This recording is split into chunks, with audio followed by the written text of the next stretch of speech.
Kita membaca setiap orang Esra 9 ayat 3-12. Hukum Allah dalam perjanjian lama diantaranya memerintahkan orang Israel untuk tidak kawin campur dengan suku lain. Alasannya adalah karena kaum Israel akan dibawa meninggalkan Tuhan jika mereka kawin campur dengan penyembah-penyembah berhala. Kita bisa baca itu dalam Ulangan 7 ayat 3. Saudara-saudara jemaat yang dikasihi Tuhan, dari firman ini diperlihatkan reaksi Esra terhadap dosa yang dilakukan oleh orang yang dibuang dan yang kembali ke Yerusalem dari Babel. Dosa itu adalah iman mereka memprihatinkan. Inilah bukti kegagalan mereka dalam memisahkan diri daripada penyembah berhala yang mendiami tempat itu. Nah, oleh sebab itu dibutuhkan kekuatan iman dalam hal menahan apa yang tidak Tuhan kehendaki, supaya tidak kawin campur dengan orang-orang yang membawa kepada iman penyembahan berhala. Nah, apa yang dilakukan oleh Esra kepada kaum Israel yang berdosa itu? Ia tidak marah.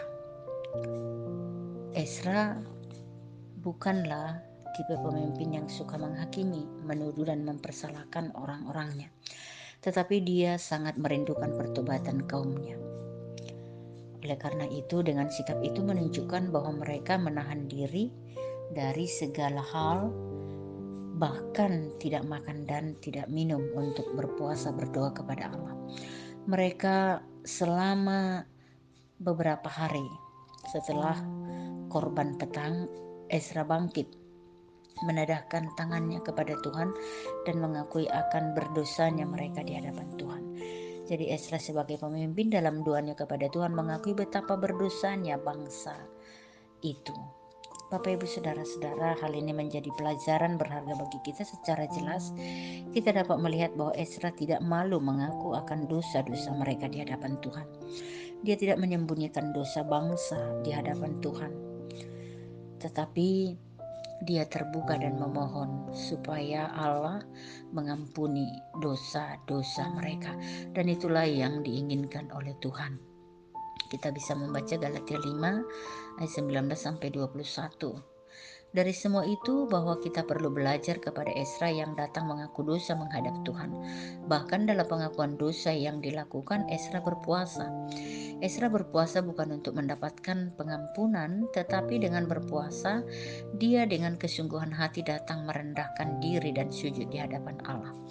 Firman berkata dalam 1 Yohanes 1:9, jika kita mengaku dosa kita, maka Ia adalah setia dan adil, sehingga Ia akan mengampuni segala dosa kita dan menyucikan kita dari segala kejahatan.